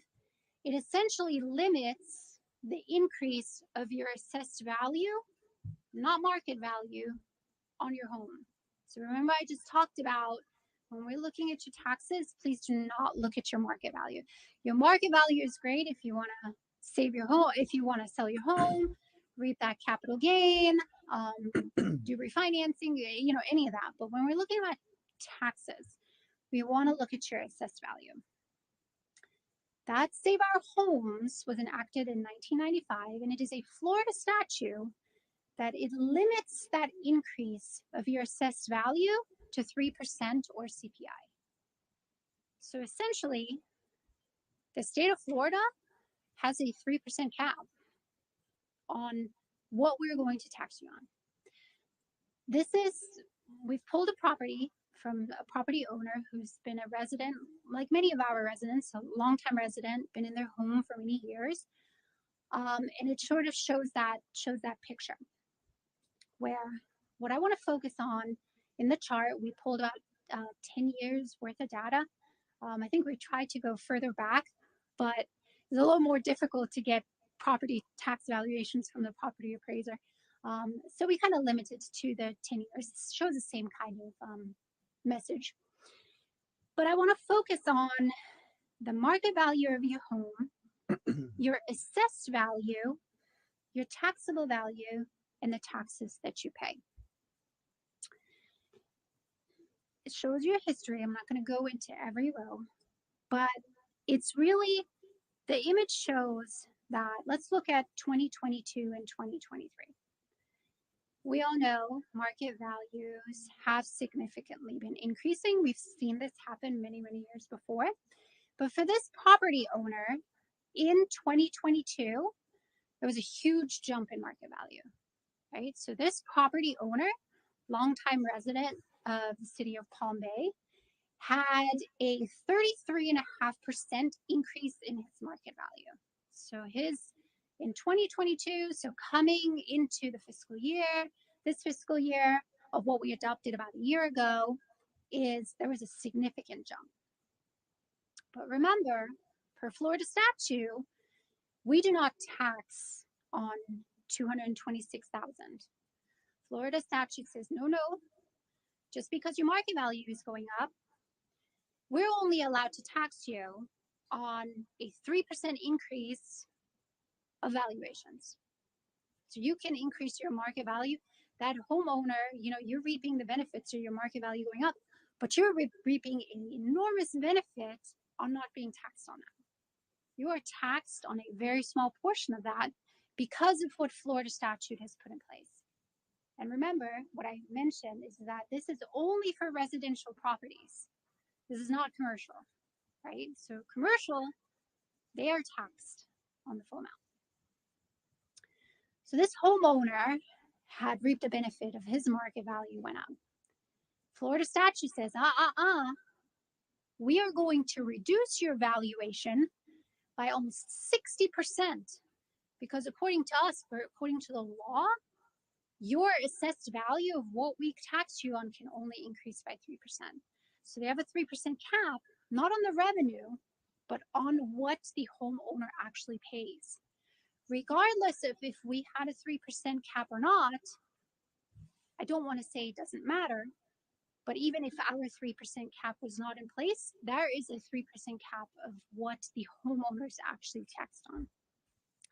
So that homeowner of $226,000, his assessed value is capped at $80,000, or a 3% increase from the previous year, right? So essentially, in a way, the state is losing out, right? Because the state has that cap. So the state, on hindsight, may not be reaping that benefit of those market values because they have a cap. Then there's tax exemptions. Most of us have the standard $50,000 deduction. So that $80,000 of assessed value now reduces to $30,000 in assessed value, which is approximately an 8% increase from the previous year. So you see how it's happening. Your market value is increasing by 33, but really your taxable value is really only increasing by that 8%. And his taxes went from the city of Palm Bay portion, his taxes went from $212 to $230 a year. So even though his market value went from $170,000 to $226,000, because of that cap, right, that's put in place, it limits what the homeowner is actually paying, residential property owner is actually paying. That's similar message in 2023. In 2023, market value still continues to go up. It's slowing down a little bit at a 12% increase. Again, that state is saying, no, we're only assessing you at a 3% increase. We'll do your deduction. So his taxable value went up by $2,000 from the previous year. But because we lowered our rate, so that's 7.5995 in 2022, that's when we exceeded the cap. But because we lowered our rate, that particular individual is actually paying less in taxes because of the cap in place, right? So that is what Save Your Homes is. So I will say, as I am an offender, as I did not know, I paid my taxes. It wasn't until I did research stating that regardless of if we had a 3% or not, the residential property owners are already being limited on what they're being taxed on. And that is important to note that this does not apply to commercial properties. So of us having a 3% cap, there's a benefit, sure, to the residential homeowners. I mean, yes, there's a small variance, but that 3% cap, there's a group that reaps a benefit from that, and that's your commercial, right? So the commercial is truly where generating revenue comes in, because your residential properties are already capped. Not capped on what you're paying, but capped on what you're being assessed on. Commercial isn't being capped on what they're being assessed on, but we're essentially capping the 3% because it's generic. It's for all property valuations. It's not specific to residential. It's applied to commercial as well. So adding commercial to the books is great because you have new construction, but it still falls under the 3% cap where there isn't that generating of revenue that's coming in that could be potentially made. Let's talk a little bit about your GO bond debt millage. It is important to talk about it this time for next fiscal year because we have a new payment, principal and interest, that will go into effect for 2025. So in 2023, so last year in the calendar year, we did draw the third installment of the $150 million general obligation bonds for the road paving. We were able to find savings to support an interest payment for the current fiscal year. However, for 2025, that will be on the books, where you have an additional $3 million that you are now having to pay for the general obligation bonds. So instead of 2 general obligation bonds that have to be paid, we now have 3. With that, even though our property valuations are going up, I treat it the same way. Your voted debt millage rate does have to increase from a 0.9084 to a 1.1210. So there will be a tax increase if your property valuations hypothetically stay the same. This has been voted on, so we have taken out the 3 installments, $50 million each, in total for the $150 million. So this rate has to be set essentially because essentially what I do is I set it to where we break even with being able to pay the principal and interest payments. Everybody loves the dollar split, so I always do provide that. So essentially what that is that it's a cent on the dollar. So if we were to bring in $1, this is how we would break out as to what would be allocated to those departments. Yes, the top in total does not calculate to $1, but that is because, for example, 1 cent on $1, there's multiple departments that are allocated 1 cent on the dollar. So that's why I always put the chart on the right, that it does equal to $1, not the top row, but mathematically it does work. And this just is the same message that we've sent with all the other slides that I've gone through as far as the general fund, where your public safety departments, which is fire and police, will be your largest reaper of that dollar. So it's 53 cents in totality between those departments on the dollar. So whatever dollar we generate, 53 cents on that dollar is allocated to your public safety departments, which is the same message percentage-wise as in all other slides. All right, almost there. So we have some pending items that I usually like to disclose. So like I mentioned, is that usually sometime in, I want to say it's mid-July, but I have seen them come as late as early August, which for my preparation time frame is significantly late. But our state shared revenues usually don't come until after we do the budget workshop. So we have put in a standard 4% increase. I expect them to be a little bit higher, which is good.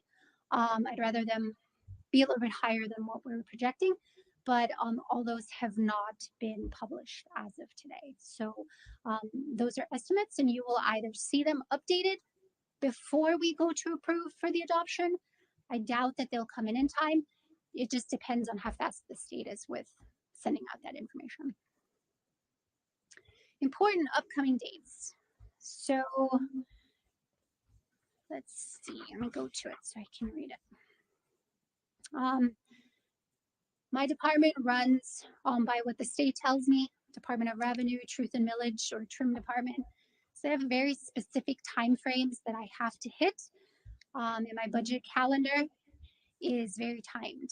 I always say I move like a well-oiled machine.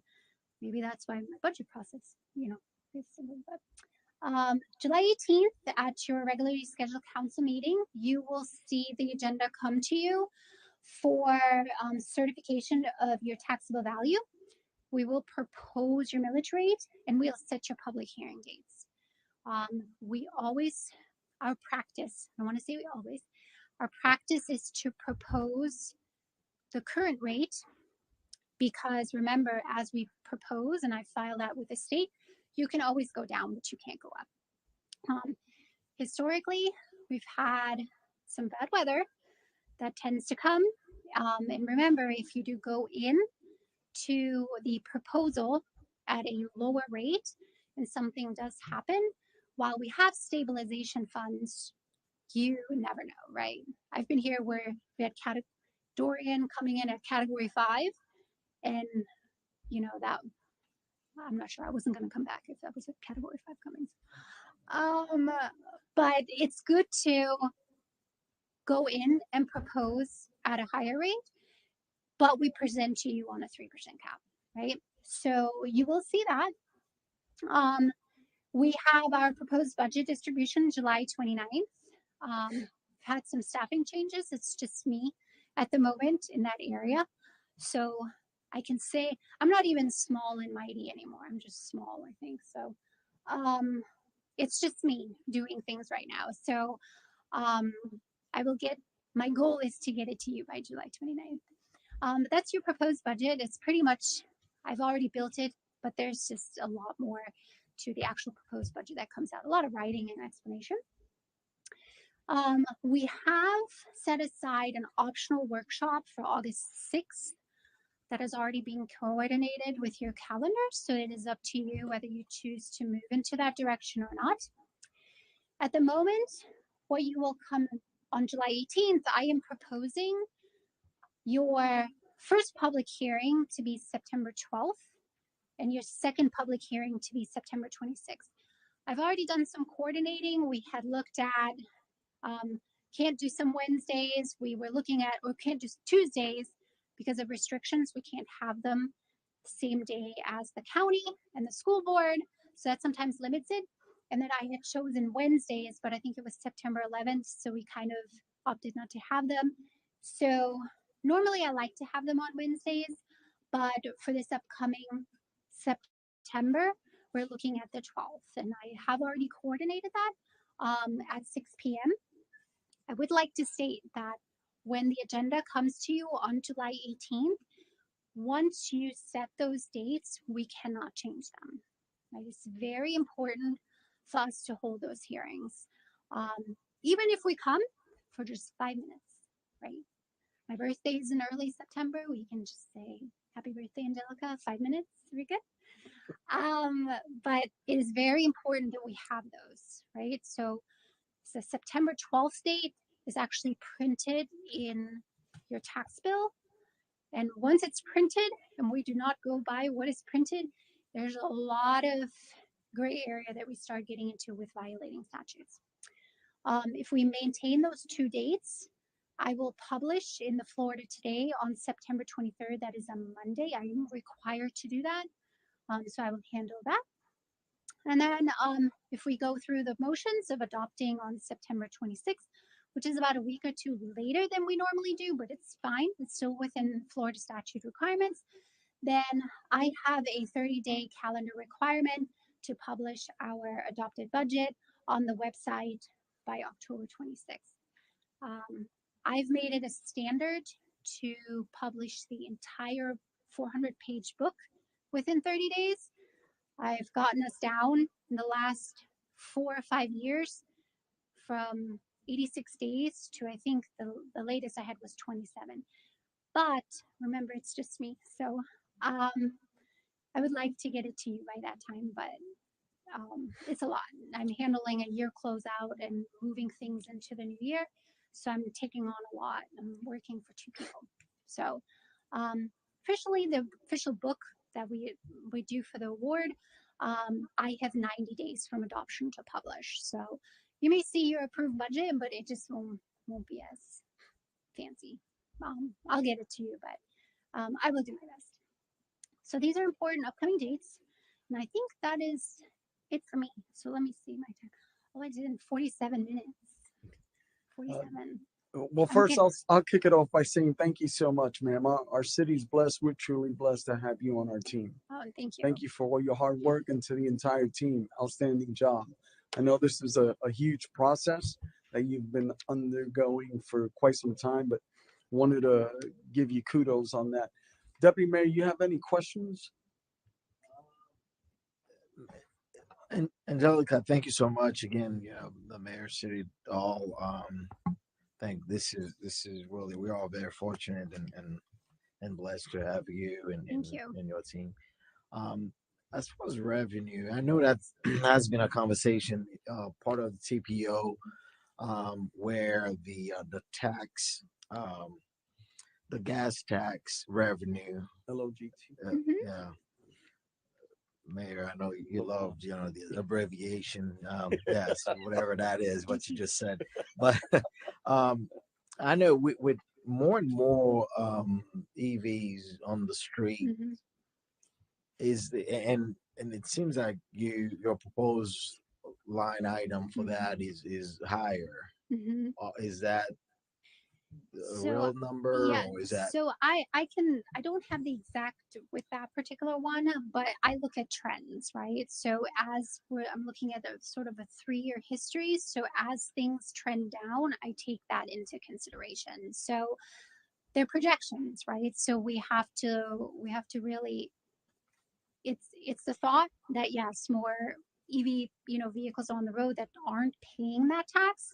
So it is more of a projection based on historical. So looking at past years to actuals and what we're generating this year, that is the best of my ability to be able to make projections. as far as the state's concerned in terms of policy, is that conversation about finding a way to making up for that difference or for that loss, if you will? I am not sure. Yeah, that's So above your pay grade. Mine as yeah, well. if I knew that, I'm not sure if I I'll be Yeah, honest with mine as you. well. She But did Maybe say the she was mayor may know. conservative. She did say she was I conservative in am that estimate. conservative. I was paying attention. I do try to be conservative, and I look at a collection of things, right? So the 4% may not be a 4% on all 4 of those revenue streams coming in. Is that obviously state shares will probably go up. We have communication service tax. I tend to see either stagnant. I've seen it go down once. I've seen it go up once. So it's really, I look at all 4 together. And if there's a shortfall in one, usually I can adjust with it being an increase in another. Okay. So For lack of service with Palm Bay and the low areas, I think they should increase it, give us more money back. That was just a joke, but Yeah. I'm good, Mayor. Thank you. Thank you, Councilman Johnson. Good to go. Thank you, ma'am. oh, you're welcome. Outstanding job. So I'm going to open it up for our public right now. Anyone wish to come speak, ask questions, or just raise your hand? Anyone in the public? Seeing none. Council, we've had a great presentation. Where are we at? And I guess I'll start with you, Councilman Johnson. What are your thoughts? I'm really just looking more so how we've seen the emails. I was out of town and I still got the emails of what's going on in our city, with the increase of crime and the increase of lack of parenting. I'll go that far because it starts at the house. We know that it starts in my house. It starts in all of our houses.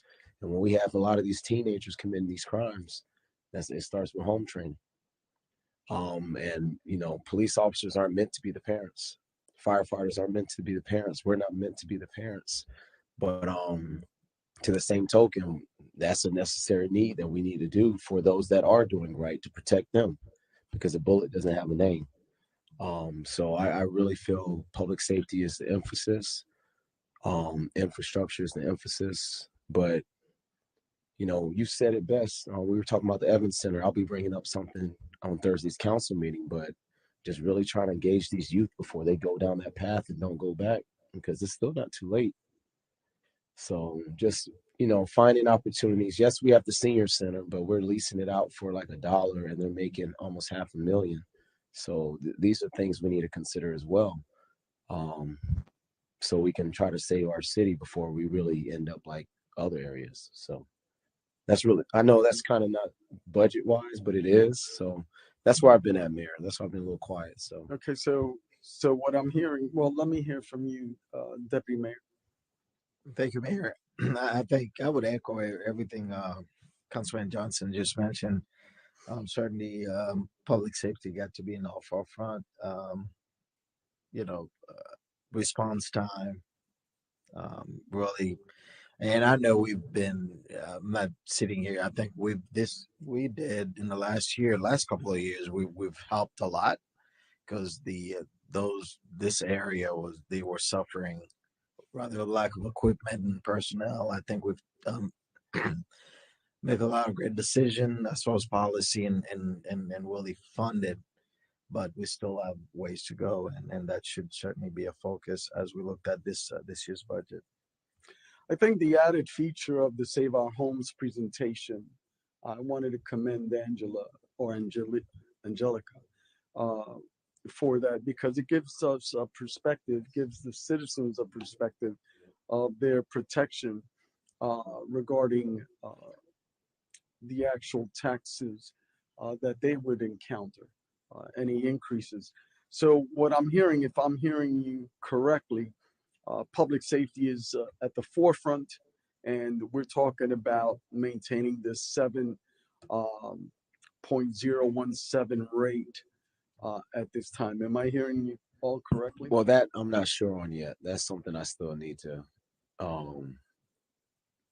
process, I guess, or think through, because I also feel there are areas that we can try to either monetize more, like I said, with the senior center. That's something with our own homes, we wouldn't rent it out for $1 and then watch somebody else make a profit off of it. And yes, to provide the service that the city's not providing, but still there has to be some level of balance in it. So I just think there's areas where we can monetize a little more, Mayor, and then areas where we can cut down on expenditures as well too. I understand that, sir. I just don't agree with it being on the backs of our seniors. Just like our youth, our seniors are the most vulnerable, right? And so I think those are the two individuals, the two groups that we should be considering the most. What are your thoughts, Deputy Mayor?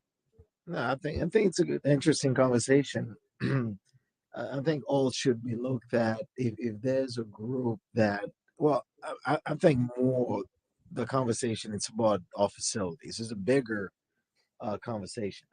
It's about our facilities, and those facilities are taxpayers. We all, every single young, old, contributed to. If the facilities are underutilized for whatever reasons might be, I think they need to be looked at and really properly, efficiently utilized where it serves the whole city. Rather it's the senior center or parks, the contracts with the community partners that monopolize some of our, public facilities. Rather it's the senior center or some soccer club throughout the county.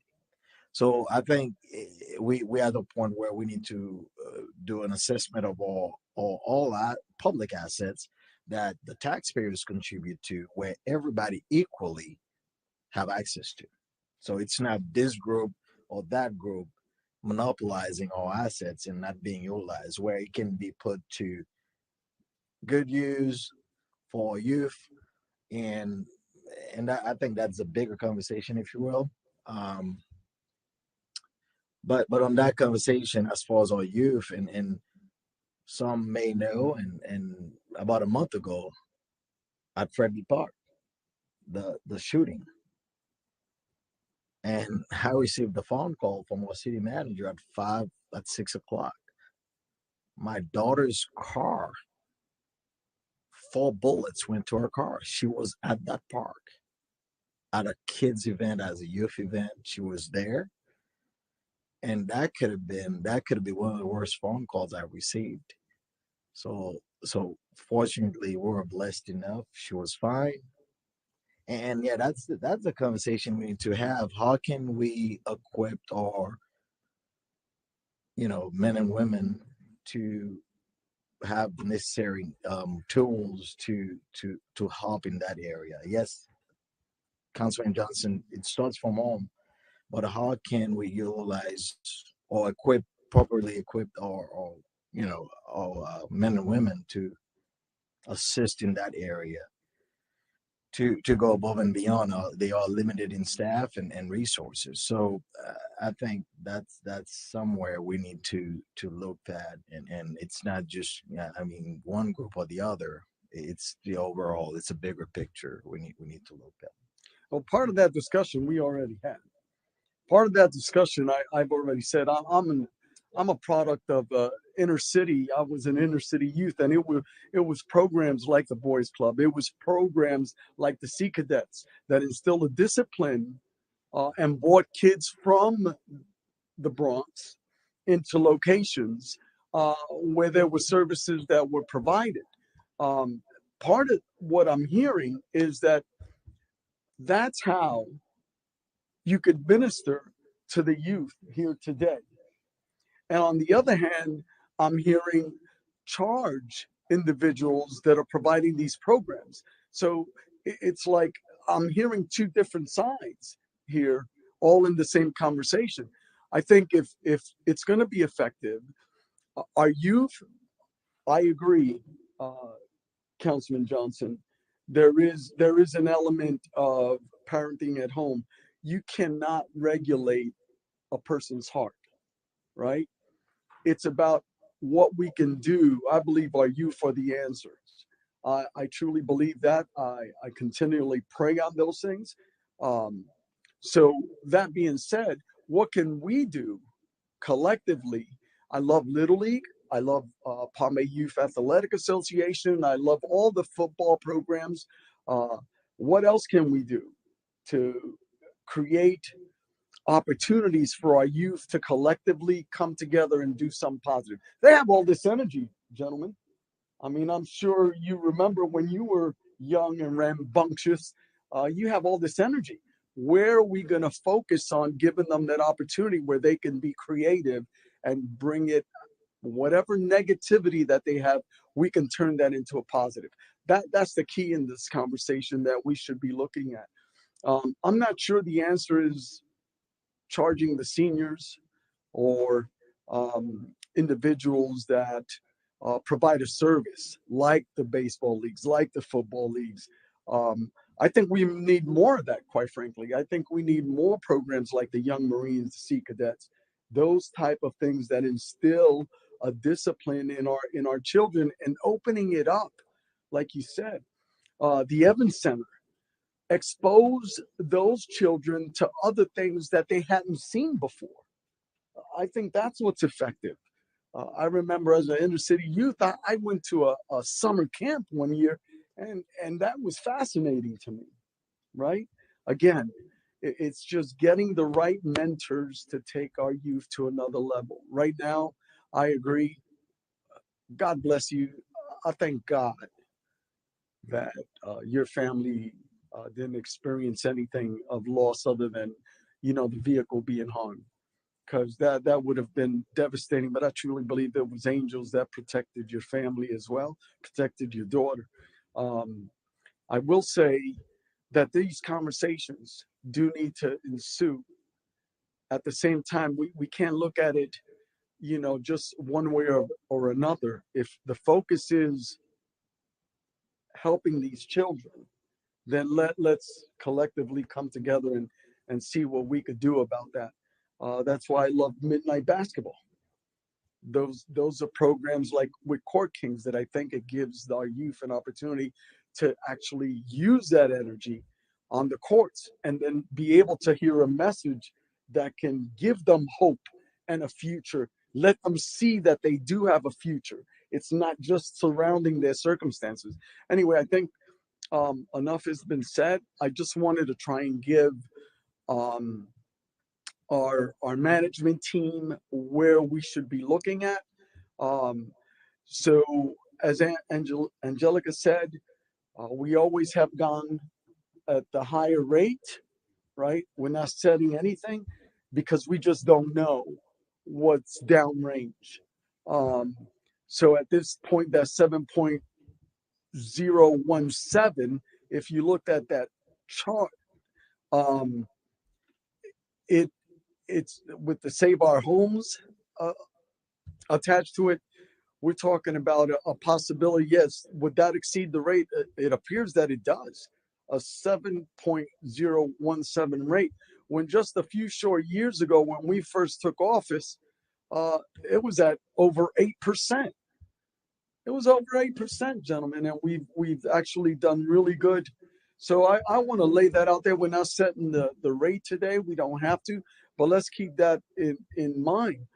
There's only three of us here, and in those three, we've made a huge progress based on this chart alone, and that's that historical tax bill analysis, and that's what I wanted us to focus on. So when do we set the millage rate, Madam Sherman? So you'll set the preliminary tentative millage rate at the July 18th meeting next week. Okay, all right. So are we good? Any other comments? I think I just wanted to add something real quick. I think part of, as we move forward, we want to keep in mind about the proposed language that will be on the ballot in that regard. So I think we ought to be sensitive, looked at both as we make that decision to for with the rate, because that language, should it pass, that adding a little more, we're asking the resident a little more. Are you towards talking that about the referendum? So it's a little more. So we want to take that in consideration. That's why I'm still not sure. I lean more towards keeping it at the cap. 6.0? Just leaving that potential. I'd like to see that language, because it's published already.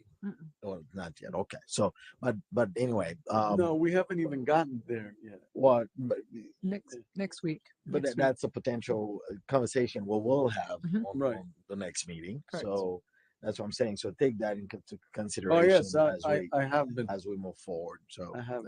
Yes, thank sir. you. That's what I wanted to add. Outstanding. Anything else, sir? We'll see.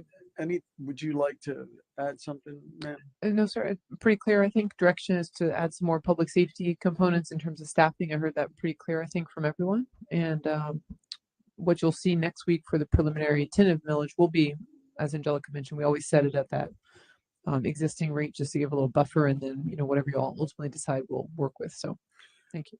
And thanks for bringing up the public safety issue. My thoughts on that as well is we were able, and I think Deputy Mayor was part of this as well. We were able to go to the state legislature a few sessions ago, and we were able to, I think it was $1.2 million that we received for our range facility out there. So I just want to make sure that part of that discussion is, have we done anything to enhance that?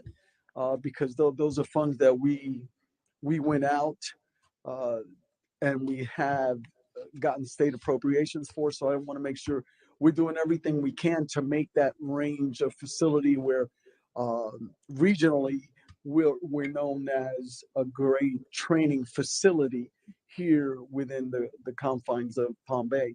I think that would go a long way, in particular with law enforcement and our reputation as a city. So just looking at that as well. Yeah, yes, ma'am. So I just want to make sure we do have a second workshop that is optional, that is scheduled already for August 6th. So we would just need to know if we want to have the workshop or if we just want to move ahead as we have done in previous years with the direction you've given tonight and whatever is talked about at the July 18th. So that way it helps me prepare a little bit. So I'm not sure about committing to the workshop. I know I have it on hold. I think that's good enough for right now. Mayor, let me just put it out there. This won't work for me. The August 6th? Yeah. Okay. I guess we'll have to come up with another date Well, the other if we thing, need it. If needed, should You- we need it? Optional. if your only direction to us is, I mean, you'll give us whatever the millage rate is, obviously, but if your only direction is you want us to add more public safety positions right now, we can accomplish that and share with you what the budget looks like with that and making some changes. And then that would be the only real change you're asking us to make. So you don't necessarily need a workshop for that. We can bring that to a council meeting, give it to you Okay. individually, whatever you prefer. Okay, yeah, no, that's the plan. Public safety, but our range, And I have that noted too. capacity, Yes. how we continue to enhance that. Yes, ma'am, I'm good. Alright. All right, we're good. Thank you. So I guess no August 6th, that'll clear up our calendar, Deputy Mayor. All right, seeing no other business, this meeting's adjourned.